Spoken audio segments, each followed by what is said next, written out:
Hey, Prime members, you can listen to Watch What Crappens ad-free on Amazon Music. Download the app today.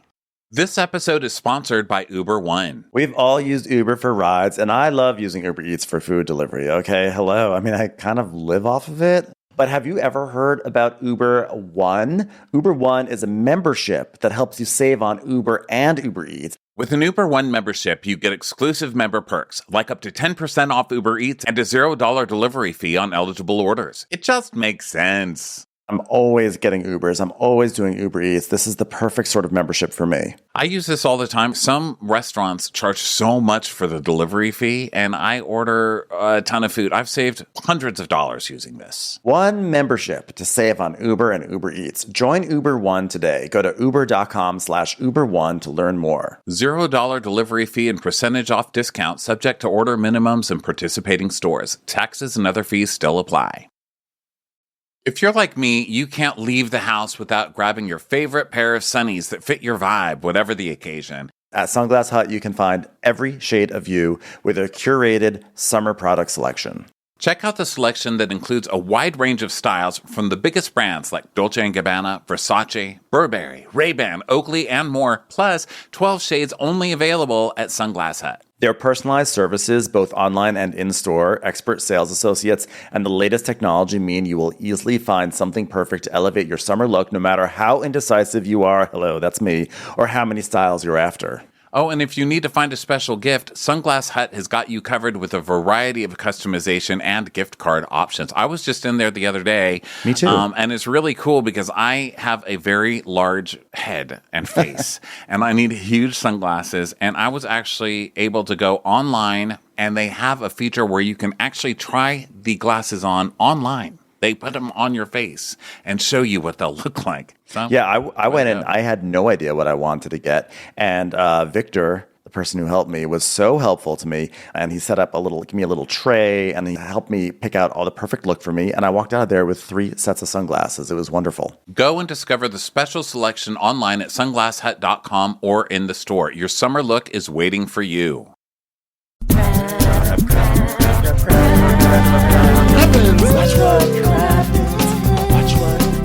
Who cares what happens when there's so much that crappens? Watch what crappens. Watch what crappens. Who cares what happens when there's so much that crappens? Well, hello and welcome to Watch What Crappens, the podcast for all that crap we love to talk about on your bluffs. Hello, everybody. Happy Monday. It's me, Ronnie. Guess who I'm with? His name is Ben. Okay, Ben, get over here. Hi, how are you? Good. How are you, babes? Oh, great. I'm just, sitting here broadcasting from a table at OLG. So far, so good. Well, Not be careful. gotten Don't get shot over there. Oh, hey, Ronnie. Please don't use that word, okay? You're from Chicago. Listen, we're going to Chicago this week, okay? So we can't use that word in advance of Chicago. Yeah, we are going to the Midwest this week, and so we were talking like this before the show and said, why don't we just do the whole Atlanta recap in this show? Hey, you can't talk about shootings. I'm from Chicago. We don't say shootings in Chicago, okay? Hey, next time she pops off, don't grab me, okay? Don't. I'm not the one to grab, okay? We might just do it, so stay tuned. Welcome to Real Housewives of Atlanta Day. We are on tour. This is the last 2 weeks of our tour. We are having so much fun, and we're really cramming it in there. We've got 5 shows the next 2 weeks. In the next 2 weeks. We've got St. Paul this Thursday, then we're in Chicago Friday, and then we're in Columbus, Ohio on Saturday. In St. Paul, we're doing OC. In Chicago, we're doing New Jersey. And in Columbus, we're doing Vanderpump Rules, Secrets Revealed. And then the next week, our final 2 shows are in Boston. We're going to be there doing Real Housewives of Orange County. And then in Foxwoods Casino, our big finale. We actually are open to do whatever you guys want. So we're going to do a classic episode, and we would love your suggestions. So to vote for something, go over to our Instagram page, instagram.com/watchwhatcrappens, and we will post a question. You guys just answer with what you want us to recap for that very final recap. Okay? Can be whatever you want. whatever season, whatever episode, whatever Housewives version, whatever you want. Yeah. Although it probably we'll probably won't do a Below Deck. Let's be honest. Let's create some healthy boundaries. We'll probably not do a Below Deck, but probably a Real Housewives or a Vanderpump Rules of some sort. Usually or Housewives whatever work else. best for live shows because, everyone watches the Housewives, We wouldn't mind Yeah. a New York request. We love a New York episode. And also we don't get to do those anymore because it was kind of canceled. So It's coming back. It's coming back, and it's gonna be great, guys. Like a bunch of fashion influencers. Like they'll totally be really interesting people, that are in their 30s. can't wait. Right? Instagrammers in their 30s. So excited. It's going to be great. So excited. Well, it's a new world. So that's what we're going to do. Jenna Lyons can save us all. She's our I don't know. She's the woman who made khakis and khakis famous. Khaki bottoms and khaki tops famous. I don't know how exciting the woman can possibly be, but I guess we're going to find out. Yeah, well, she's pretty neurotic. She's like a softer-edged Bethany Frankel. I don't know. Again, I don't know if you've seen her show on HBO, which I really enjoyed. So there is hope, but then the hope seems to sort of like, I don't know. I'm not going to say it evaporates when you see the rest of the cast, but it's not evaporating. I think the sugar baby looks fun. I think she's a sugar baby, the girl with freckles and red hair. Is she a sugar baby? I think so. That's the impression I'm getting, but I think she looks fine. I think the lady who says, "Oh my God, these ladies are fighting over cheese." I think she looks fun. You just can't really tell. We don't know until it comes, so we will save. I know. Our negativity. We have to have a good. It's also good to have a good attitude. Too I'm late. sort of like, Too late. the thing is, it's like we do have to like let these things sort of like, they have to have their own. They have to have their own chances. So They have to germinate. they have to germinate. It's like We adjusting need to my give that desk time here. to I'm germinate, sorry. Ben. Okay, come on. Germinate. Learn The your real Bravo germinates. farming. Real germs of New York City. Real germinations of New York Germinate. City. Okay, everybody, but today it's not New York City Day. Guess what? It's a double header today. We've got Real Housewives of Atlanta, and then that will be followed by Summer House of Malta's Vineyard, one of our favorite new shows of the year. I cannot wait for that recap. I have so many things to say, Ronnie. I'm fired up. Well, you can find that Wait. here later, wherever you're listening to this. Or if you want, we're on YouTube. We're doing videos now. So if you want the videos right now, right while I'm talking, go to YouTube or go to patreon.com/watchwhatcrappens on the Crappens On Demand level. If you want it just audio on YouTube, it will be released the same time all the other audio is released and a week later on video. Okay, so that's how that works. Okay, Ben, let's get into Real Housewives of Atlanta. Now we do something different. This time we go through some classic Atlantas. We're like previously on the Real Housewives of Atlanta. And then we see 2011 and it's got like an old TV filter, Yeah. And they have cut Nene out of the ladies holding the peach. Oh, I you didn't notice? realize that. Yes. Was she cut out, or was that like she was on that season? She yeah. was on that season. Yeah, she was. Wow, they cut erased. her out. They did a good old fashioned Tamara Barney erasure. Deneened. Maybe it's because of that. I wonder if there was anything from that lawsuit that she had where she was like, "You're not allowed." Well, they use Nene. They show flashbacks of Nene, don't they? That's crazy. I don't That's know. crazy that they did that. I love I a don't know if passive it's aggressive moment. It's like that time. Remember in I think season 6 of RHOA, actually, like when Aviva didn't show up for work or she didn't go on some trip or something, so they cut her out of the opening credits for like 2 episodes. Yeah. It was just like a passive aggressive little move, but I was like, good for her. Good for her. Meaning RHOA, not for Aviva. I was like, way to do that. I love that. Yeah, get them out of the opening. And then she ended up throwing a leg. So you see it works. You get people so desperate that they start doing desperate things like throwing their body parts. Yeah. I would do that sometimes when I watch some of these shows. So I'm sorry, I got caught up because I was looking at your background. OLG. Yeah, but there's a person on your other side.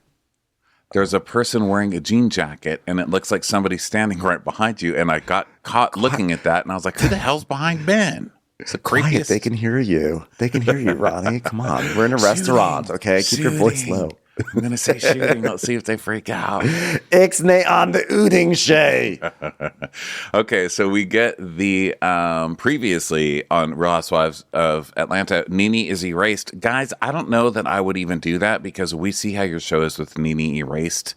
Not going so well. Okay, just going to point that out. So this clip is Marlo and Kandi, and Marlo is coming on for the first time, and she's going, "Introduce me, diva. Introduce me." And Kandi is telling us, Kandi asks her, "So Marlo, how did you get your money game up?" And she's like, "God." And Candy's like, some people say she had an old white sugar daddy before she got with Charles. I don't even remember who Charles was. All I just remember are the Ted Turner rumors. And then we go to 2016 and Marlo's like, "Candy, are you a lesbian?" It's a pretty normal trajectory for like a Marlo montage, like inevitably her asking if someone's like a lesbian or trying to get under their skin. And then we get to 2018, and Marlo's introducing her older sister's kids and how she's had them the past 5 months. And then we get to 2020 and unseen footage. And Marlo is texting, "Candy Yams, did you have a guy named Quentin McNeil working for you at Old Lady Gang?" And her saying, "I can't remember, I'll check." And Marlo saying, "Please do." And Candy saying, "Yes, but you know what? He doesn't work there anymore." And Marlo saying, "That was my nephew. He got killed." And Candy saying, "Damn, sorry to hear that." So now it's the next day, August 4th, 2020, and Marlo shows up at Candy's house the day after those texts, and Candy's like, people always wanted to find Marlo by her mugshots, but she's really kind-hearted. I'd bring her a hot dish. She's very thoughtful. She's a really sweet person. And then later, Marlo is sitting with Kandi and Riley at a big party that Candy's having. And Marlo is like, "I don't want to bring rain on you guys, but my nephew was 30 and he lived here in Atlanta and his roommate murdered him." And Candy's like, "Damn, was that at their apartment?" And Marlo says, "Yeah, and I just ran straight to my kids and I kissed them." And Kandi hugs her and she tells us that she knows this has to be terrible for Marlo because Marlo sees her nieces and nephews as children and she gets it. And she talks about her brother dying when she was 15 and how that just numbed her to things like this. And then we go to 2021 and it's Halloween. This is when Kandi was doing that shot like Wicked, like the Wicked Witch of the West or whatever. I think she was like the Grinch or something. No, you're right. She was the witch. Sorry. The Grinch was Kenya at a different party, I think. Yes. A lot of people dress up as green on this show for holidays. So Marlo is saying, this is when Marlo's complaining that, Candy's the only person who sends her kids cards out, which means money. Okay, let's face it, for graduations and birthdays, but she wants more hands-on. And, I said to this clip what I said back when it fucking aired. What do you fucking do for anybody? Where are your cards with money in them? Do you send those? Because I don't know that you do. I've never heard anybody thank Marlo for a card or for any kind of support to anybody. So shut up and stop being ungrateful. That's what I say. And if you want more hands-on, why don't you invite her someplace sometimes? So still on not your team. Back then, even. Yeah. Well, you summed that up very nicely. And so then Kandi, then of course there was last year where then they were fighting and not Carla, but Kandi is like screaming. She's not screaming, she's yelling. She's very frustrated. And Candy's like, you're a lying ass bitch. And I was like, well, they don't know you in Atlanta. And Candy's like, I'm worldwide. So then we have 2022 and Kandi is talking about she's gonna Marlo's like, "Kandi, she only wants to talk about what she wants." And Candy's like, "Well, why don't we talk about you and like how you cut a girl in the face?" And Marlo's like, "Well, that was over 23 years ago." Some things we get to drop. Cutting somebody in the face and then them committing suicide isn't something you necessarily get to drop right away. Sometimes 23 years, people still get to bring that up. Sorry. So that's a bad one. Yeah. I just want to say in general, sometimes reality shows struggle with the concept of consequences and people in general. So just in general, if you slash someone in the face at any age, know that that's going to be something that will haunt you for the rest of your life. And while you may be frustrated with the fact that people bring that up 20 years later, you know what's even more frustrating is having that scar on your face the rest of your life and having to repeat that traumatic story to anyone who asks what happened to your face. So, yeah.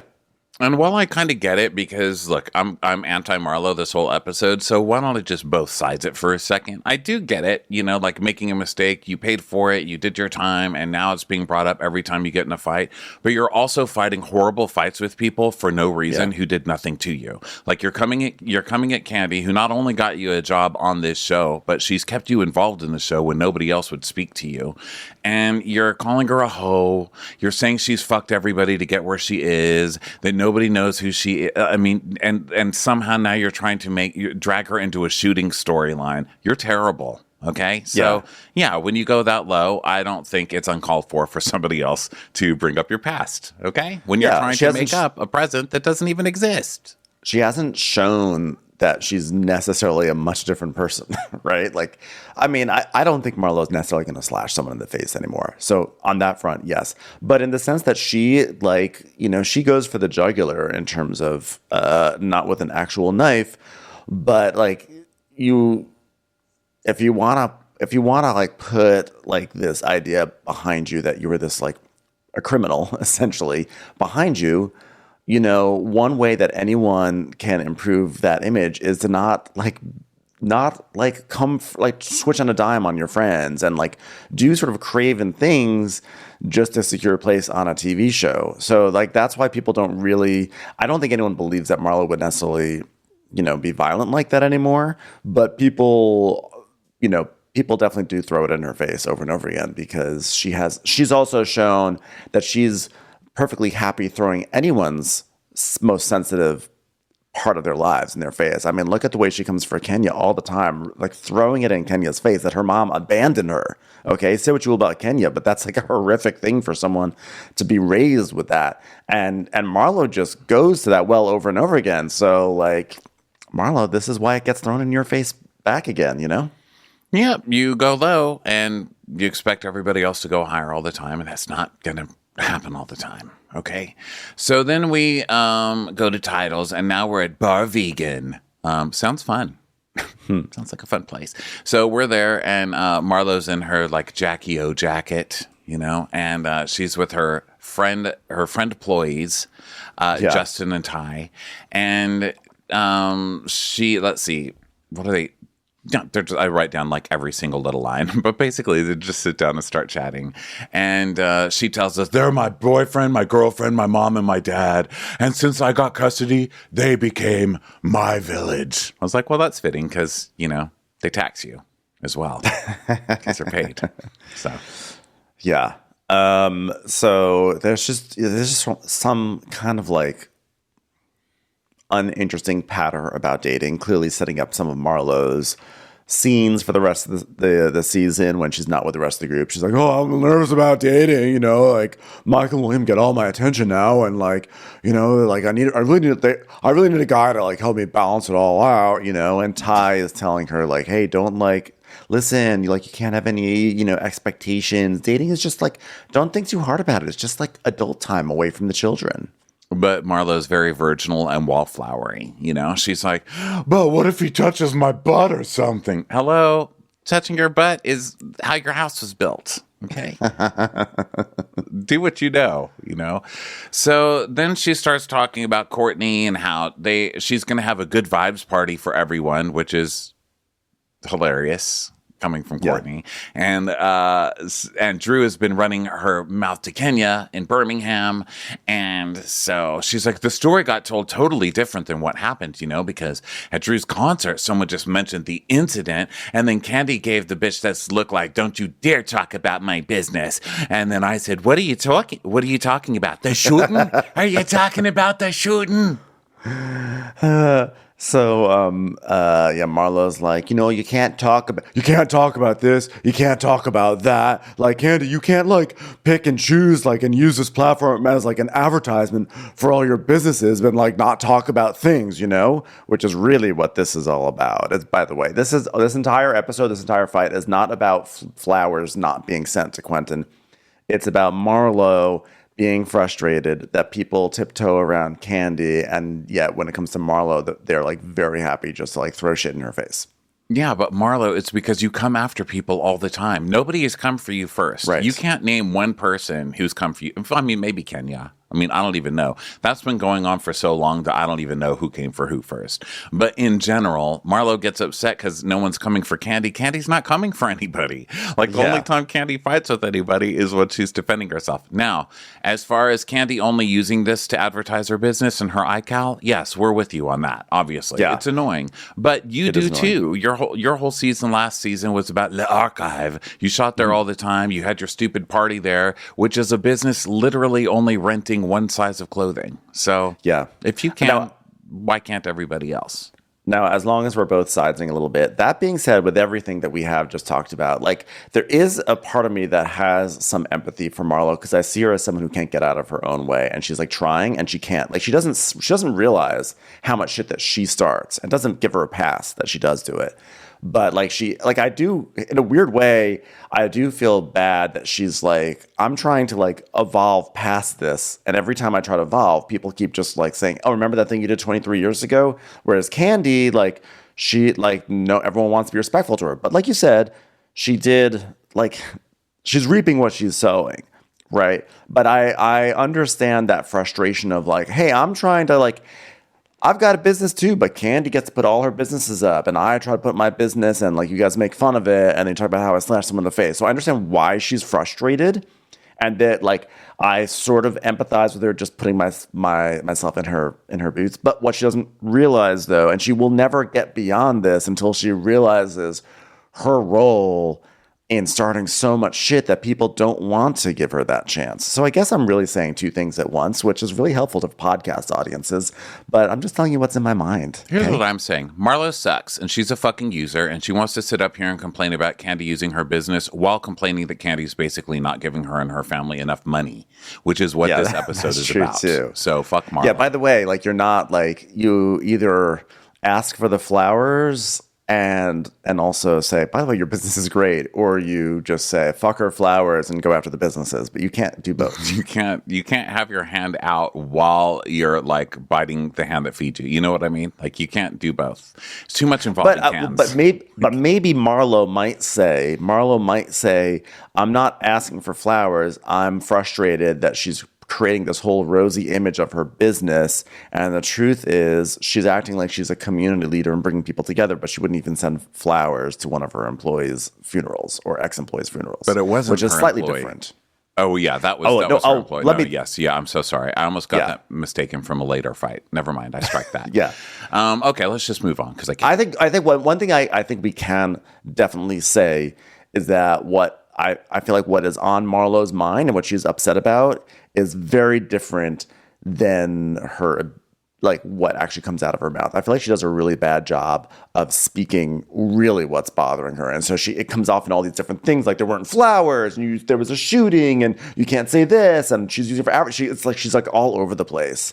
And it's like, girl, just say what is really bothering you about all this, you know? It's time for a commercial. It's time for a Crappens. Get everything you need for your weight management goals, all in convenient daily packs with GNC. Enhance calorie burn and support immune health while you diet and exercise with GNC Energy and Metabolism VitaPack programs. I am really obsessed with this. I've got the Mega Man Energy and Metabolism Vitamin Blend, and I find that's been really wonderful. And I also use the Lean Shake 25. It's like they fit every product you want in one box, and you get up to $40 in savings just for opening it up. Save on GNC's best multivitamins and diet support and energy and metabolism VitaPack programs up to $40 compared to buying supplements separately. Welcome to one of the easiest ways to live well. Hey, it's Ronnie and Ben here, and you know we're best known for covering all things Bravo, from Real Housewives to Below Deck. And since we started the podcast, we've dissected a lot of shows that have featured hilarious, insane, and internet-breaking moments. You know a moment is iconic and has definitely broken the internet when people still use the GIF years later. I mean, Ronnie, what's your favorite Housewives GIF? I cannot resist sending the Teresa table flip. There's something just so pure and beautiful about her rage when she flipped that table. And that moment really put Housewives of Jersey on the map. I mean, that's still what everybody talks about. I think it's on her resume. It is iconic. And speaking of flipping tables, I am seriously flipping out over the talent in Audible's new singing podcast competition series, Breakthrough. We've been listening to a few episodes now, and we're just completely blown away by all these 5 artists and their raw talent. Yeah, and it's like really cool. They all have different personal and musical backgrounds. Like there's country, there's Caribbean, there's Cuban, and their backgrounds just like they really shine through during these songwriting challenges. It's been incredible to witness them dig deep and push themselves to the next level because the coaches really aren't just there to say like, you're good or, you know, that was pitchy. They're really trying to develop them and their voice into their own artistic creation. It's pretty cool. Yeah, that's so true. So I personally am excited to see who's going to stand out in the next episode. And these competitors are not holding anything back. And we are both here for it. So check it out for yourself. Listen on Audible or wherever you get your podcasts. Go to audible.com/Crappens. That's audible.com/Crappens. Commercial. So she's like, yeah, and I'm just telling Drew, I'm going to let you speak. I'm practicing active listening. I was like, really? You pulled up a chair, sat right in the hallway, and started screaming, my blood nephew is dead. Okay, to someone who has nothing to do with anything.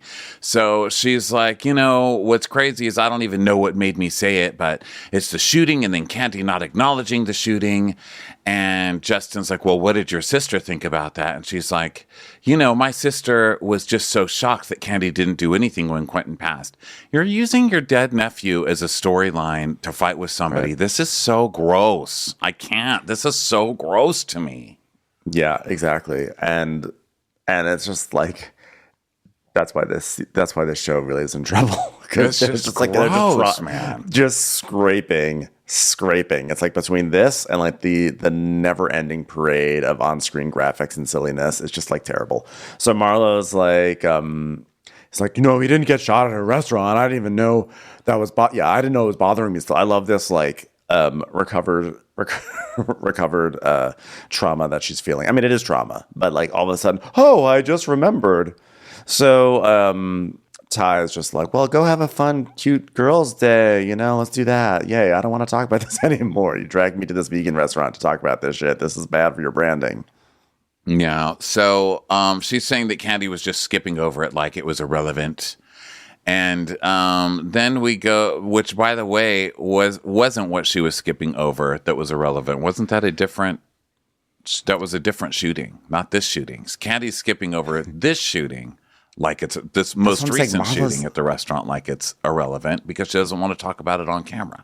Like Marlo's all over the place. That's what I'm saying. Doesn't make any sense. So I keep saying I want to move on, but then I get mad again reading the next line. So I'm going to officially move to the next scene. So we go to Sonya's house for some patty bits. You know, Sonya's like, boom, boom, boom, boom, boom, pop, pop, pop, pop, pop. People love patty bits. Mom, where'd you get the patties? And Mom's like, where's the patty? She's like, I'm going to make a salad with the patty. And they're like playing the laugh track. Why you made me a salad? Because you made my patty. There's like the patty was your dinner. The patty was my dinner. I love patty. So they talk about patties, get that bit in. And then Sonya dances around. She's like, in this week's fantastic news, Mommy Nation is going to be on belt.com. Did she say belt.com? You know what? I wasn't sure. At first I thought she said belk.com. And then I was like, after the third time I went back, I was like, why am I literally going back? I literally don't care. No one's going to be buying Mommy Nation. Whether it's on belt.com or like orca.com or like footfungus.com, it's just not, I was like, Sonya scenes are killing my soul. I love Sonya, but her scenes at home are like some of the least interesting content on Bravo. Sorry to be a negative Nancy today, guys, but like I have to speak my truth. Okay, you come to the podcast for truth telling, okay? And that's where I'm at. So it's not belt.com because they actually sell belts at belt.com. I just went there. So something. Okay.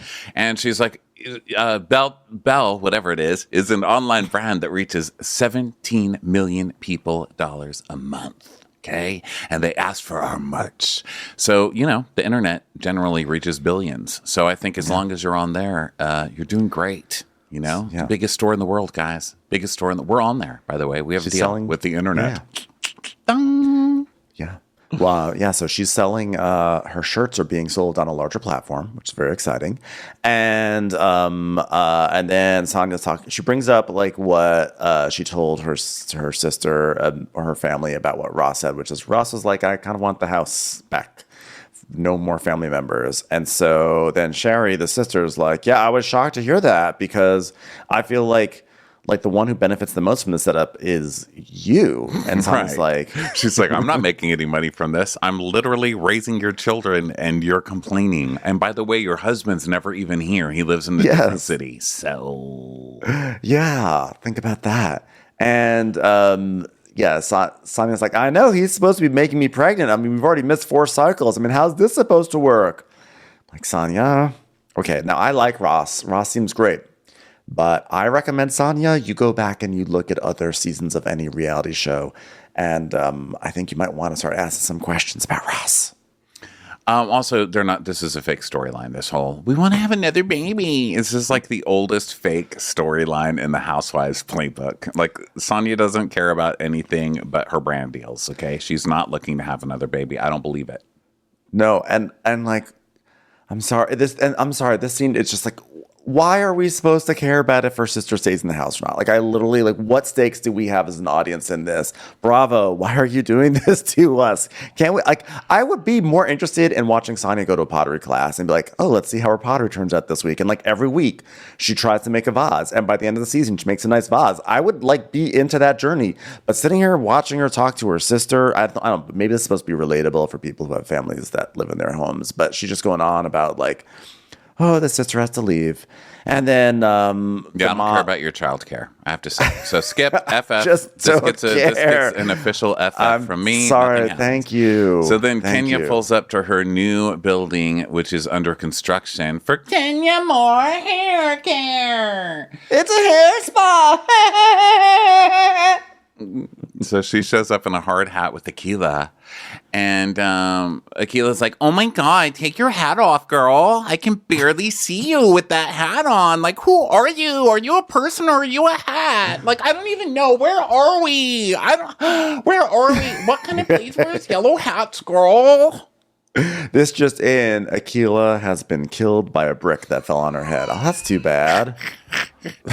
Akilah literally just falls in a hole in the floor and like hurts her head because she didn't. She had so much promise. Damn, if she'd only got that hard hat on. So this is going to be the home of Kenya's new hair spa. So Kenya's telling us, she's like, I want my guests to have to experience total luxury, and this is going to be my legacy for Brooklyn. I'm like, yes, I'm sure this hair spa is going to be lasting for 30 years. I'm sure this will be a great legacy. Well, you never know. I mean, it could become like a Fantastic Sam's, but like a Kenya's version. I don't mean that cheap, but pretty decent Kenyas. Twirl. By the way, this needs to be called Twirl Salon. Yeah. I suggest Bravo give Kenya a Vanderpump Rules type spinoff with the ladies who work in this salon, because that shit would be good. I think that's a great idea because, Bravo's been trying to find, like they've done like a pretty decent job of finding Vanderpump Rules clones. Kandi the Gang was pretty good. Southern Hospitality is really good. But in all those clones, the boss is always like the mother hen, pretty sensible. Like, why don't we have just like a wretched boss? Why don't we have Kenya coming in and terrorizing her employees? Give us like a throwback to Kel on Earth, okay? The original Bravo. Well, I don't know if it's the original Bravo work show. Maybe that was Jonathan Anton. But the point is this: give us Kenya terrorizing her employees. I would watch that. Blow Dry. What was that show called? Blow Dry. Blowout. Blowout. Jonathan Anton. Yes. That's what you were talking about, the Jonathan. Yeah. Anton. So let's see. So she's like, there is so much to do. So then they start, Akilah's like, how are you going to find time for this and all that dating? And Kenya's like, I don't know. I mean, I've been a wife for 5 years. Really? So are we going to rewrite history to just pretend that Kenya's been just sitting there in an apron as Mark's wife Ellen for 5 Green years? I in can't. Somewhere That's Green. Come on. You were a wife for 2 weeks. Okay. Yeah. You've been in the divorce process for literally 4 years and 50 weeks. Okay. So she's like, this guy's always out of town. It's a typical Kenya absent guy storyline. Kenya's always either got a guy that's being hired to play her boyfriend or is never in town. And she's going with the never in town version right now. Yeah, Kenya. I mean, I'm glad she's not marrying him right away. But I don't know. I don't have a good vibe about this kale me crazy guy. Okay, kale me crazy about this. So she's saying like that basically the relationship it sounds like the relationship is going nicely, but it really hasn't gone to the next level because he's not there all the time, and she's clearly not listening to or looking at patterns from the past. So then they start talking about her friends. She's like, oh my God, my friends were so nasty. One girl named Marlo even attacked my child. And she's like, oh my God, girl, was your child wearing that yellow hat? Because I could totally see it chucking your child in a yellow hat. Because that yellow hat, like, what even is that? It's so hard. Kenya, do you feel like a little woozy? I don't know. Ever since that pole fell on my head, I think I need to sit down. Okay, continue. What were you saying? She makes herself out to be a victim, and she's no victim. She's done so many things in her past. She slashed a girl's face and went to jail for 6 months. I was gonna be cordial with her, but Akila's like, whoa. You need to pause. So you just dropped a lot on me, okay? So she slashed a girl's face. Was a girl wearing a yellow face mask? Because now I'm starting to see why you guys wear these yellow hats. Okay? Was the girl following OSHA rules? Because like that's so dorky. Okay, so now I'm starting to see what Marlo's saying. It's literally every scene. Okay? Yeah. Okay, I get it. Marlo sucks, but Marlo sucks for a lot of recent reasons that we could stop bringing up the face slashing, like literally every scene, okay? Yeah, Marlo sucks, but everyone's blaming how bad the season is on Marlo, and I actually don't think it's Marlo's fault. I think Marlo's just trying to She's trying to like make a mark, you know. I think she is trying. She is trying in both the good way and the bad way, but at least like that's happening. I think the blame really falls with the producers and the rest of the cast more so. So now we go to Sheree and the phenomenon of children of the Real Housewives of Atlanta speaking like this is really at full front and center in Sheree's household now. Because is it directed to be that way? Is there a director of this show that's like, listen, the children can only speak in whispers on this show. I don't want one child on this show speaking above a whisper. It will make the audience uncomfortable. Okay. Between Riley and Kayla and what's Cynthia's daughter's name again? I forgot her name all of a sudden. I just blanked. But like all the children, hi mom. But now in Sheree's household, we have the only one who does not speak like that is Sheree's older daughter, whose name I'm also blanking on. But the one with the lady with the podcast. Yes, but that's because she has a podcast now, so she's got to be out of her shell. So we have Kaylee here, and she's like, hi mom. And then Cairo is going to be coming over. So Cairo does come over. And he's like, hey, Mom, I'm here with Alina. Say hi, Alina. And Alina's like, hi, Sheree. And Kaylee's like, hi, Cairo. Hey, Kaylee. Like, Sheree's like, how's the baby doing? The baby's like, wah, wah, wah, wah. Can we get some Red Bulls up in this household, please? Come on now. So Sheree talks about what a good son, what a good father Cairo is to this kid, and how he didn't really know the kid was coming until a few months in, so she hasn't had a lot of time to prepare, but she's so excited to be a grandma, and he's being such a good dad. And Cairo, she's bought a little kit where you make the baby's handprint. I thought it was going to be a ink handprint. You put the baby's hand in the ink and then you do the handprint, but it's not. It's like a Play-Doh. It's some kind of like hardening dough print. And so the baby finally falls asleep and they have to put the baby's hand under the water and they just leave it under the water for 5 minutes. I'm not sure what that's about. And then he gets the hand and he just starts smushing the hand. You're lucky that babies have mushy bones. I mean, what the hell? Is that baby behind on its loan payment for the mom? Why are you doing this to the baby's hand? I actually thought this was adorable, which shocked me because, I don't really care about babies, But I thought Well, this it's was your favorite so kind lovely. of baby. It's a sleeping baby. The baby quiet never was baby. awake or moved. So. But I also loved how Mecca was so confused. Mecca didn't even bother crying. But also maybe Mecca was crying, but in like the Atlanta child way of, wow, wow, wow, wow. But when they put Mecca's hand under the faucet, Mecca sort of like wakes up and is like, "What the fuck are you people doing to my hand?" I'm not even gonna cry right now because I'm actually fascinated to see where this is gonna go. And then they like start putting her hand in the clay, and Mecca's like, "Oh, stupid! I'm going back to sleep." Yeah, and it comes out just a big mush print, So they go through the whole process, and she's like, "Oh my God, what are you doing with the hand?" And he's like, "I'm putting the hand in the print." Why are you putting the hand under the water so much? Like, because the hand has to go in the water. The hand in the water. It puts the lotion on the hand. So Sheree's saying how she's like just so proud of Cairo because she didn't think he was ready, but he's really gone above and beyond. And then Bravo shows this like montage of like Cairo through the years. It's like 15 years ago, Cairo being 12. And I was like, what?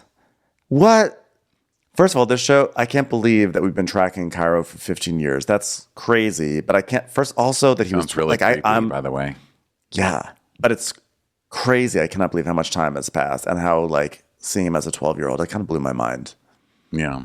Okay, so then we go to Drew's house where her kids are taking basketball lessons outside, and Ralph is kind of pretending that he's giving them, even though there's a coach there giving it to them, because it's Ralph, because it's fucking Ralph. It's a step in parenting, Yeah.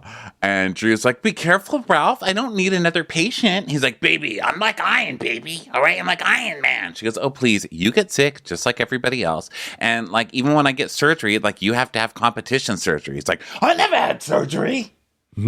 She's like, you had throat surgery, eye surgery, and like surgery. And she's like, it's like his crotch or something. Maybe he had a vasectomy. Surgery. He had dick surgery. He's like, oh yeah, well, okay. So Do you think that means enlargement? I don't know if it meant like vasectomy or enlargement, or I don't know what it meant. He's like, oh, okay. So then Drew tells us, as an actress and as a child star and as a muse for LeBron James, can I say that? I can say that. Because I was a child star, which I was, because I was a child star, my parents nurtured and supported what I always loved to do, which is acting, singing, leading exercise classes, and also breaking my leg. So it is so important to instill that back in my kids. You have to nurture their passions. And she's like, we're supposed to go to an escape room, which is basically how you treat your life with this family. But I don't want to get into it with Marlo. And he's like, "Oh my gosh, yeah, I saw her blow up at City Winery. What was that?" And she's like, "I mean, I don't even get it. It's like something happened with her nephew." And he goes, "He got shot." She goes, "He did?" Drew, what part of "my blood nephew is dead, my blood nephew is dead, he got shot" over and over did you not hear? She was literally screaming it in your face for 20 minutes.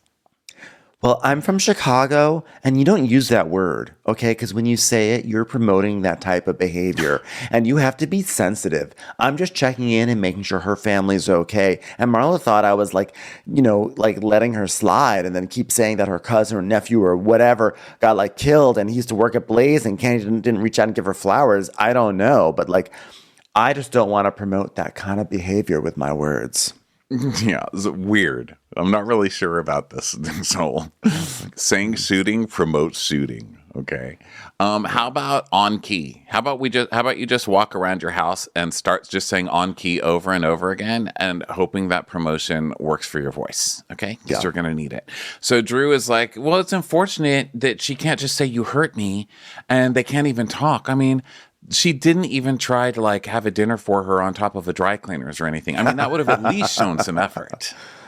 Yeah. And so basically Drew has decided that like, oh, okay, like now that I've decided to really hitch my ride to Kandi and Kenya this season, I understand like Marlo yelled at me and she screamed. She came for me. And like, now I understand what Kenya is talking about. So I don't like her anymore. And I really have to extend some self-control because it can really go left. And she's going to bring the Chicago all the way out on me. Okay. Like if you touch me or provoke me, I feel like I can beat your ass. No, you can't. Everyone knows literally you. Okay. Tore your ACL like taking one step on a track. You had to go to the hospital after like going to rehearsal twice in a week. Okay. So give me a fucking break. No one was afraid of you. Okay. And you're not going to bring the Chicago out, either the city or the musical. Like neither one. No one's buying it, Drew. Okay. Go inside and have a seat. Or the band. How about that? I even say Peter Cetera is not even coming out. Or the style of pizza. Like nobody's. Or the font. Honestly, we're not bringing that back from 1992. So Kenya is talking to the builder. Okay, so now we go to like the everybody's doing things at the beginning of the episode. So Kenya is talking to the construction people about her studio. It's going to be 300 to 400 grand. And then Sheree is hanging out with a friend. Poor friend. I just want to say this. This poor friend, I think her name is Michelle. This lady probably got so excited. She's like, I'm going to be a friend of on the Real Housewives of Atlanta. And she's like relegated to like a 10-second clip in the middle of a montage of this is what people are doing on Tuesday. And the lady's like, hey, Sheree. And Sheree's like, oh, yeah, how's it going? And she's like, how's everything going with Martell? She's like, I'm cheerleading on your cooch all the time. And that was the end for Michelle. And then we go to Marlo at home with her kids. Journaling. We're doing journaling. Oh, okay. Okay. Mm-hmm. Yeah. So I think this says a lot. William's like, an area that makes me happy is school. When your kid's favorite thing is being the hell out of your house, it's time to rethink. I don't think I've ever met a kid who said, my favorite thing to do is to go to school. It's like, get me the hell away from you. You know? Yeah. It's time for a commercial. It's time. Celebrity feuds are high stakes. You never know if you're just going to end up on page 6 or Dumois or in court. I'm Matt Belisai. And I'm Sydney Battle. And we're the hosts of Wondery's new podcast, Dis and Tell, where each episode we unpack a different iconic celebrity feud. From the buildup, why it happened, and the repercussions. What does our obsession with these feuds say about us? The first season is packed with some pretty messy pop culture drama, but none as drawn out and personal as Britney and Jamie Lynn Spears. When Britney's fans formed the Free Britney movement, dedicated to freeing her from the infamous conservatorship, Jamie Lynn's lack of public support, it angered some fans. A lot of them. It's a story of two young women who had their choices taken away from them by their controlling parents, but took their anger out on each other. And it's about a movement to save a superstar, which set its sights upon anyone who failed to fight for Britney. Follow Dis and Tell wherever you get your podcasts. You can listen ad-free on Amazon Music or the Wondery app. I'm for a Crappens commercial. So now Candy's walking through her house and she sits down with Todd, who's working on a pitch deck for his movie. And Candy is talking about how Todd has written multiple movies. Oh, by the way, Candy, sorry, the EGOT's going to have to wait a little bit longer because... she didn't win it? Didn't win it. Didn't win it. The revival of a play went to... I'm blanking on what it... But it wasn't the piano lessons. That's too bad. Oh, that sucks. I'm sorry. I was rooting for her. I didn't watch it, Tony's, because I was watching this Looney Tunes show last night. Well, after this one, called Mrs. Davis. Have you ever heard of that on Peacock? This isn't an ad, by the way. I have. It is Looney Tunes. I'm like, what the hell is this? And why can't I stop watching this show? I just keep watching it. So anyway, I'll tell you how it is later because I honestly have no idea. I'm like, this is the dumbest thing I've ever. Oh, I can't wait to see what happens next. Who's in it? Betty Gilpin from a show called Glow on Netflix, right. Mm-hmm. And somebody has a smaller role as the chick from Evil on Paramount Plus. Oh, your favorite. I love her. And a bunch of famous people have smaller role. I mean, it's just a loony show. It's like a cartoon for adults. It's interesting. Okay, anyway, I don't mean to go into that. Not an ad. Hashtag not an ad. Please don't watch it until they pay me to tell you to. Hashtag the Tony will have to wait. But Candy, at least she's now a Tony nominee, and next year she could be a Tony winner. So anyway, Todd has been working on a script over a year, and Candy's saying how we haven't really focused on him because everything's been so focused on her, you know. And then now that it's time to sit down and focus on Todd, Candy's like, by the way, should I go to this escape room? Let me talk about what's going on with me. I know.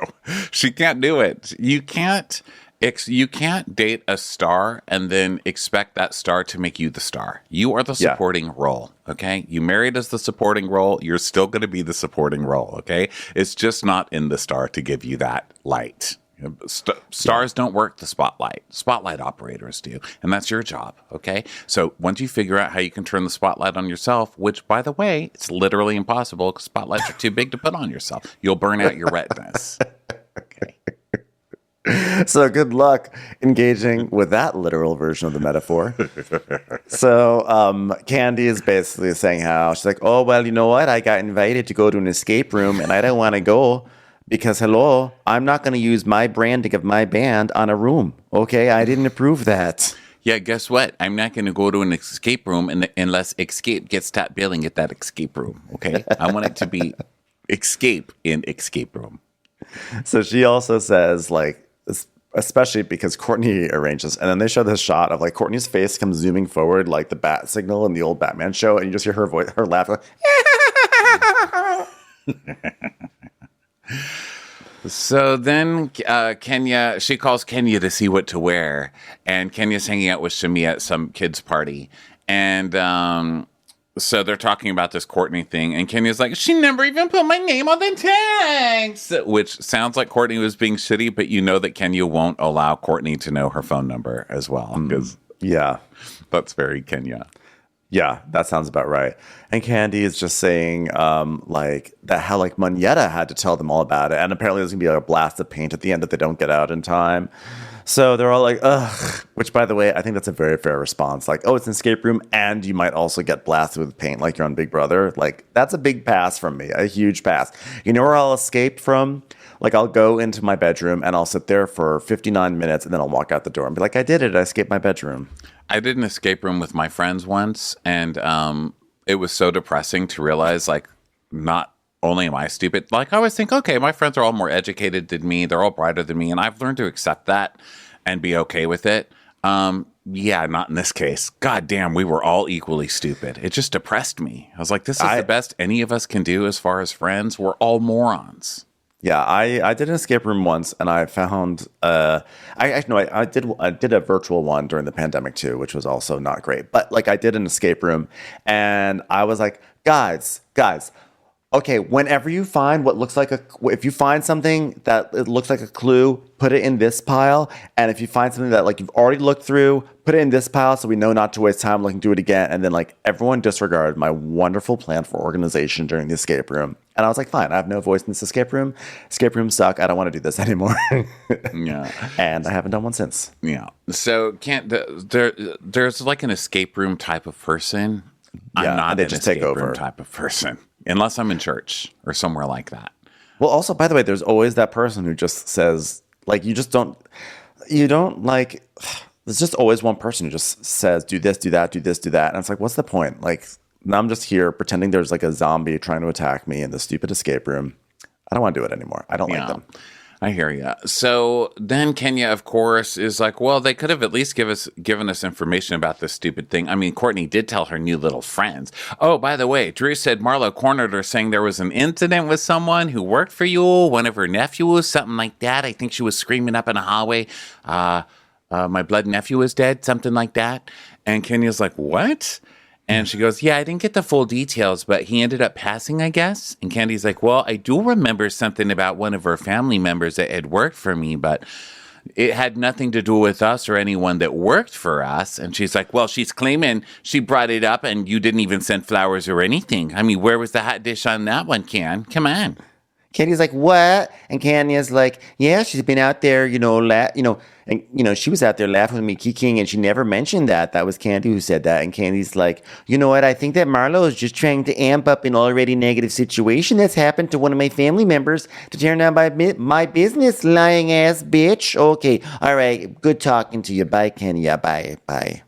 So didn't she make it sound is this in my head? I thought Marlo made it sound like it was someone who worked there, like that he met somebody he met somebody at work. I mean, I guess she said that he met somebody at work, but I thought she meant he was working there. He met somebody at work, meaning like another kitchen guy or something, and they became roommates. And then that guy shot Quentin. I really, my only takeaway was that Quentin used to work there. I was not clear about what the killer, where he worked or where they met, or if I had heard it, I had either like missed it or not cared enough to put it into my brain. So I've just been along for the ride a little bit, but I don't know why it would matter really. But this was when she said that, I was like, but she did make it sound like they worked together or something. But I don't know. Yeah, I can.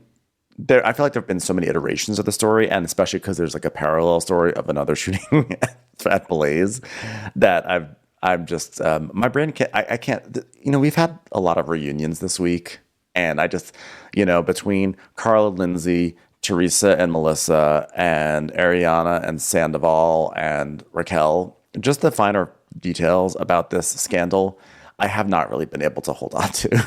I just can't. So she's like, Marlo's a lying ass bitch, basically, Kandi. And so Kenya's like, yeah, she's trying to get people to turn on you, but I'll be there for you. And Candy's now officially pissed, right?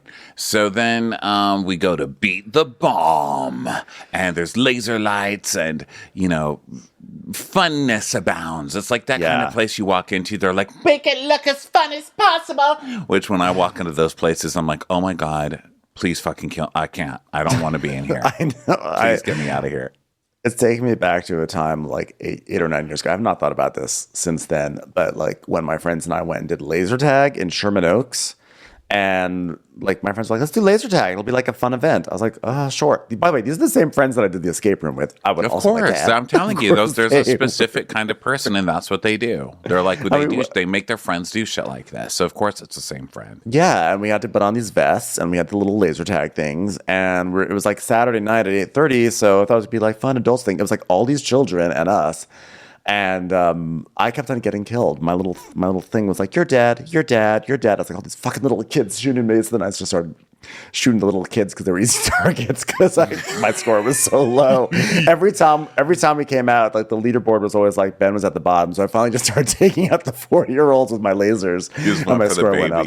I was like, sometimes, listen, you got it. Sometimes I guess I am like the Marlo of laser tag. You just got to go for the low hanging fruit and get that score up. Ben's just like hoping that toddlers, like crawlers, are let. He's like, do you have tiny little vests? I'm how young. Like, why are they here with us? We're adults. Why do we have a 4-year-old running? Why, it's 8:30 on a Saturday. They should be in. Why is this 4-year-old carrying a gun too? I am gonna laser them out of existence. They shouldn't be here. They should be traumatized out of this. Oh, by the way, I apologize for saying shooting. In Chicago, we do not say that. We say in laser tag, laser touching. I went to laser tag when I was a kid when it came to my town, and like when it became a big thing.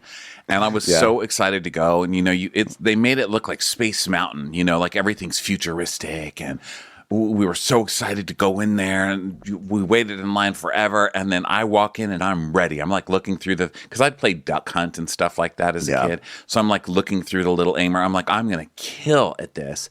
And then I walk in there and it's just like, boom, boom, boom, boom, boom, boom, boom. I'm like a million times got shot. I was like, where are these people even coming from? I know. It's crazy, but it was so fun, but it was also very crazy. And like, you just like walk out and you're just like dead. It's like Squid Game. By the way, this is why I would not do well at Squid Game, because Squid Game is I would be terrible. I would be terrible at that game. Ugh. Oh yeah, I would be terrible. I would look back. I would be the first one to look back. I'd be dead the first round. Okay, so we go to laser tag, laser lights, all this stuff. And then Drew and Courtney see each other and start screaming and jumping up and down and yelling cousin at each other, which is just fucking ridiculous. I can't.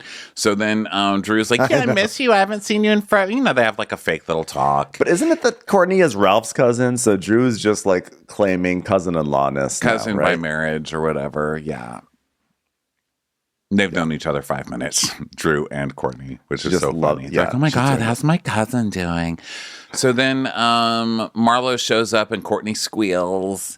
And then I was like, oh my God, that voice. Yeah, that was it. And then Marlo sees Drew and she's like, hey, Drew. And Drew just ignores her and she's like, hey, Drew. And Drew just kind of like nods at her. And she tells us, the last time I saw this lady, she was literally attacking me. We can say that in Chicago. It is fine to promote attacking. Okay? we do have an attacking department of tourism in Chicago. That one is fine. And then America's favorite Manetta shows up. She's like, positive vibes. I'm like, you're fired. And then I know you're fired every episode. I'm firing you. Okay, until you do something. You're fine. No positive vibes. And Courtney's like, that's what I'm saying. So then Sheree, everyone's showing up. And Courtney is like asking how Martell is, which I would like to know about too, because the season began with Sheree and Martell. And I thought this was going to be our through line. And it was interesting. And I felt like this was going to be something that was, substantial to discuss, but like he's now fully evaporated. And then Sheree's of course, Kenya shot her wad in the first 5 minutes. Kenya, you should know better. This is a season-long storyline that you talk behind Sheree's back about Martell, and she doesn't know that you're talking about Martell, and then it all blows up at the season finale. You don't do it at the first season party where Kenya just screams, you're a cheater and a liar and whatever else. Now Sheree's hiding him. Exactly. And Martell apparently is up to bad things on his show. I think I seem to remember seeing him trending over the weekend because he's like suing to try to get custody and besmirching his ex's name and all this stuff. He's a real winner. Yeah. So then Sheree is talking about like her baby and saying how like wonderful the baby is, of course.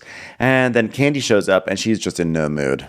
And I'm with her, by the way, because it's this escape room with a paint splash hosted by Wicked Witch of the West and also featuring Marlo, who's talking so much shit about her. So Kandi is in no mood. Yeah. And so Kandi just right away is like, Marlo, I have to ask you a question because I'm not going to be all right till I know. She's like so bored that she has to fight with Marlo, Yes. But she's ready to go. So she's like, so what is this about me and your cousin? And Marlo goes, no, can you mean Drew speak, please? Because the three of us were the ones involved. Also that fire extinguisher, but I don't think that they're here right now. So let's just all go talk about it over here on the side. The moment she pulls Drew. Peanut gallery. She doesn't need the peanut gallery. I mean, Drew is like a can of Planters, okay? Drew is like, the moment she brought Drew, I was like, this is going to go downhill also. Drew is going to just make a pretty bad situation even worse. I'm telling you right now.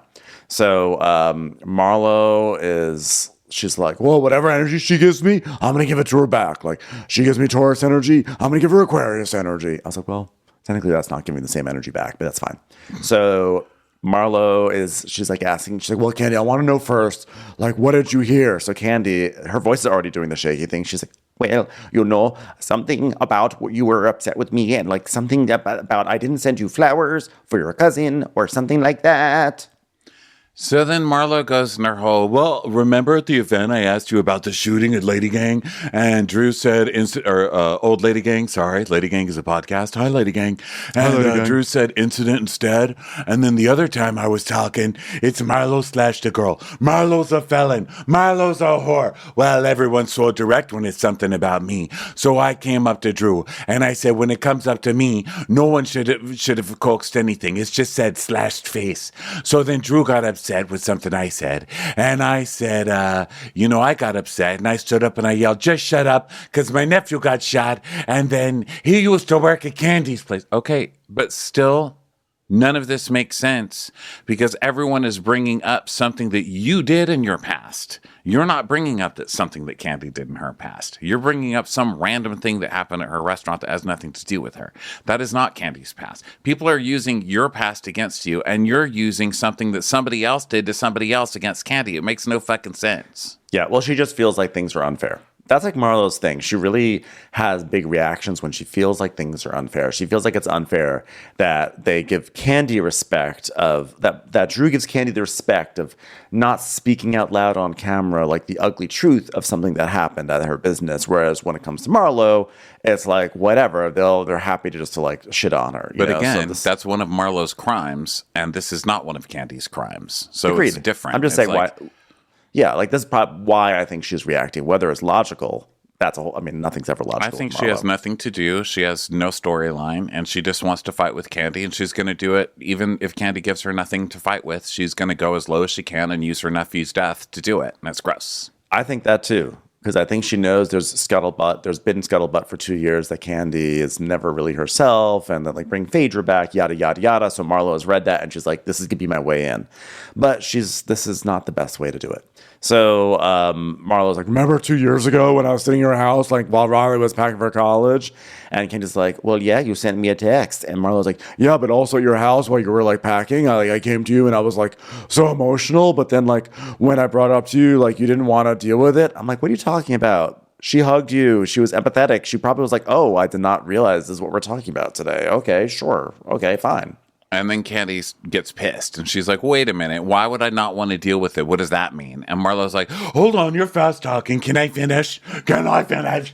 And Candy's like, no, because you're trying to attach your cousin's shooting to me, and that had nothing to do with me. And I told you he no longer worked for us, so I don't understand why you're running back and trying to make it sound like his shooting had something to do with me or my restaurant. Don't do that. Yeah. And Candy's like, Kandi basically rightly senses that Marlo's going to use anything to tear her down. So Marlo's like, "I'm not mad at you for my nephew's death. Like, Gwen wasn't working for you because of COVID. I'm mad because you ignore things and people allow you to get away with it." Like, and Marlo's saying like, "Can I talk now? Can I talk now?" And then Drew's trying to say something. So Drew's starting to go. And once Drew goes, she like does not shut up. And then Marlo's like, "Okay, you know what, Drew? You know what? You don't need to talk right now. You can go away now. Thanks, Drew. Thanks, Drew. Kandi, my nephew did work for you. And I have pictures of you with him and you and him and Todd." I'm like, but to what end? Like, what do you, like, so now you want the flowers? I mean, yes, like, who fucking cares? And Candy's like, "Yeah, I never said he didn't work there. What the hell?" So, and they're going at it so loudly that, Moneta's like, "Oh my God, I need to immediately go over there and help." So she comes and they send her away. Like, she's sent away pretty much immediately. Yeah. So then Courtney's like, "This took a pivot from what it was supposed to be, lady." I know. So Marlo's like, "My sister called me crying." And Candy's like, "Well, he stopped working with us months before he got killed." And Marlo's like, "But what does that say about your character?" And Candy's like, "But he didn't work for me."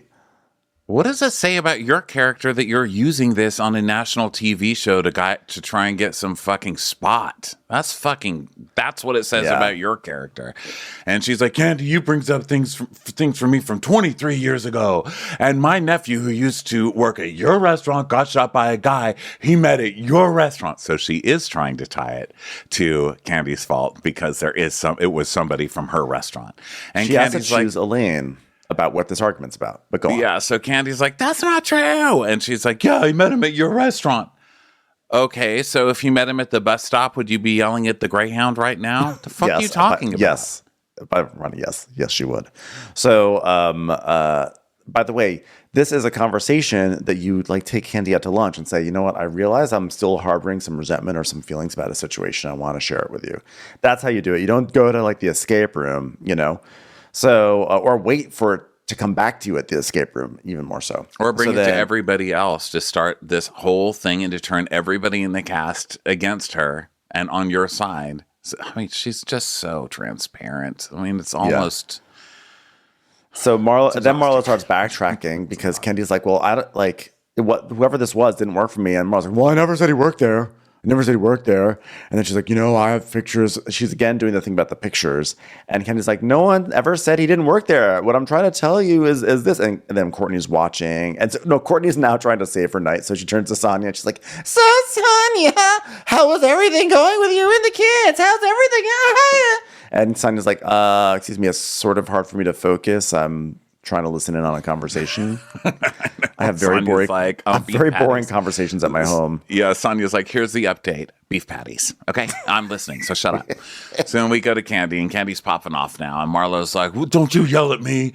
And Candy's like, I'm gonna tell you what I want." Like she's doing that crying voice. Yeah. And then, Yeah, so Candy's getting worked up. So Kenya like springs into action. She starts going over there. And Marlo's like, what you're gonna do is listen. And Candy's like, if you have a problem with it, you should have said something, which is correct. And Marlo's like, I did. That's why I said fuck you. So then Kenya pulls Candy away. And Marlo's like, you didn't send me flowers. You didn't send flowers. And she's like, well, you didn't care about flowers. It's like years later. Me. You texted me a couple of days later. Oh, this is good. Okay. So now Drew's doing this thing where she's like, Marlo's being aggressive and she needs to go, which is like, oh God, even I cringed at that. It's like, you can say what you want about Marlo, but that's not cool. They're both like yelling at each other. I agree. And she's like, look at Marlo being aggressive again. And so then they show like a close up of Marlo's hands, like on her hips, like showing that she's like not being aggressive. Drew's a little asshole.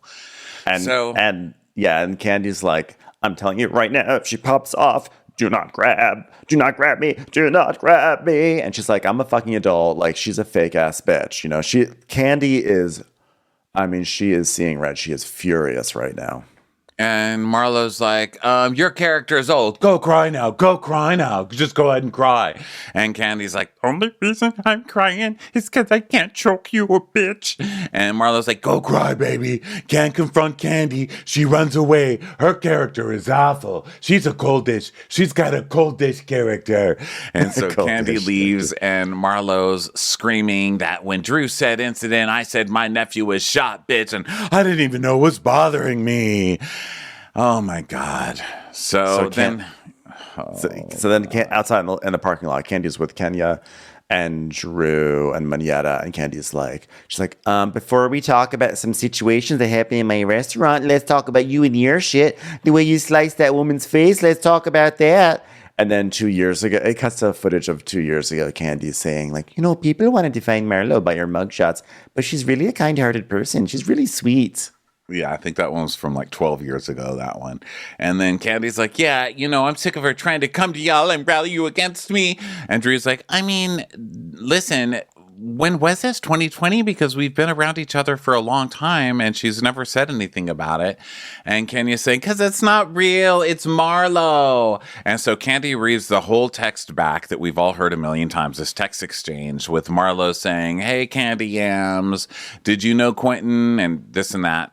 But now it ends with Candy's like, okay, so her nephew just got killed and now she's Candy Yams and me, but she's so upset. And then 5 days later, she's texting me about signing up on Cameo through her, saying easy lunch money if you're not already signed up. Okay, so you were so upset that you were trying to get like 10% of Candy's Cameo money. Fucking Marlo. This is so Marlo. Another fucking handout for Marlo. Here we go.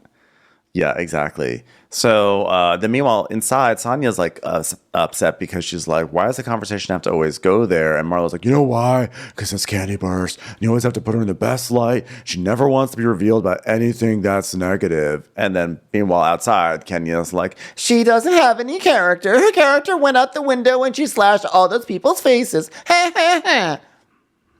And then Drew starts saying more about aggressive. You kind of see Marlo's point in this. It's like all they do. It's like every single time. They're like, yeah, but she slashed faces. You guys, you have more recent stuff. Like as of last week that you could be coming for Marlo for. So Drew starts saying Marlo's aggressive and she has to go. And then the producer asks Candy, like, did you feel threatened by Marlo? And Candy's like, did I feel what? And the producer's like, threatened. She's like, no, I did not feel threatened by Marlo at all. So then Marlo, meanwhile, is very upset because she's like, Drew kept on being like, she's violent. But like, do you ever notice that when anyone ever says something, I do this? And she puts her hands on her hips or whatever, because she's basically saying like, like they keep bringing up 23 years ago and like, oh, you stabbed a girl, you slashed a girl, you're a convicted felon. But when it comes to Candy, like, and with this incident, like it was like a shooting on Fox News, and we can't like talk about that. Yeah, but you did the slashing and Candy didn't do the shooting again. So Sheree's saying, yeah, Marlo can't do anything without these girls bringing up her whole past. And then it's like 5 minutes ago, Candy doing it. 3 minutes ago, Kenya doing it. And she's like, that's disrespectful. I mean, it is. I mean, I can see what they're saying with all of this. But again, Marlo just keeps going to the bottom of the barrel with this stuff. Yeah. So back outside, Courtney is saying, Kandi, well, I'm sorry that happened to you. And Moneta's like kissing Candy's butt and being like, you held your own. And Candy's like, I mean, for me to want to threaten a person, like, I'm not thinking clearly. I can't with this girl anymore. So then Sonia comes out and she's like, why did this have to get so heated? And Drew's like, because she's aggressive. And last time I saw her, she was attacking me and it had nothing to do with me. And Sonia said, but why is that language? Why do you have to use that language, attacking you? And she's like, because that's how this started, you know? And I'm from Chicago. We don't say shooting, and I don't appreciate it, okay? I'm from Chicago. If someone gets shot, you say they got ice creamed. We are known for our ice cream. How interesting that Drew is like very careful about using the word shooting and yet has no problem referring to Marlo as aggressive. So then Sonia is, everyone's basically like, what is you talking about? About the shooting. And then now Drew's like, that trick's got to go. And like, wait, now she's a trick? Now all of a sudden it's that? So then back inside, Sonia goes back inside and she's basically telling Sheree what Marlo and Marlo that like Moneta and Drew are like not coming back in and that can't. And Marlo's like, oh, well, Queen Candy's upset now, so no one's going to come in now. And she says, I wish Drew had touched me because I would have fallen on the ground and busted my head. But also, Marlo is sitting here screaming that Kandi won't share anything. We still don't know where Marlo gets her money. Still, after all these years, Marlo still will not talk about the old man who gave her all that money. Come on now. So then Drew's screaming, or not screaming, but she's like, well, she's a trick. She's a trick. And so then basically Marlo's still pissed, but there's no fight, right? They pulled them apart. So inside, Marlo's yelling about Queen Kandi and don't mess with Queen Kandi. And Sheree's like, oh my God, well, Moneta and Kenya are out there like they just crossed the burning sands of the Kandi-coded clique, you know? So I wonder how much initiation fees are because, you know, Kandi likes to charge. So I hope those bitches at least got a jacket. And then we go back to the parking lot, and now Drew and Kenya are just like joking about how aggressive Marlo is. They're like ready to fight. They would have been ready, you know. And Kenya's like, I can take her down with one hit. It's an easy one. She goes right to the throat, which I was like, I don't understand why she whispered that. I don't know if that was more loaded than it appeared. And then Sonia inside is talking about like how you have, you know, like as Black women, like they have to be careful not to perpetuate certain things and like. You know, like, don't call Marlo aggressive when she literally has her hands behind her back. It's really not cool. And then Marlo's getting upset. She's like, don't leave my past alone. You know, like, she's saying, this is why I'm not vulnerable, because this is why I don't open up to these girls. Like, when did I become aggressive in this fight? I wasn't being the aggressive one. I mean, I don't think it was cool for them I don't think it's cool for them to keep using the slashing thing now that they've done it 100 times. And I don't think it's cool, the aggressive thing and this and that. But this is Marlo once again being so innocent. Like, this is why I don't share. Just because I'm tall doesn't mean I'm not vulnerable. I was like, oh, okay. Because yeah. So then ultimately the whole Marlo episode... always the fucking victim every single time. You started this whole thing. You don't get to sit here and cry about being the victim because you're tall. Give me a break. So I do agree with Sonia, though, about that.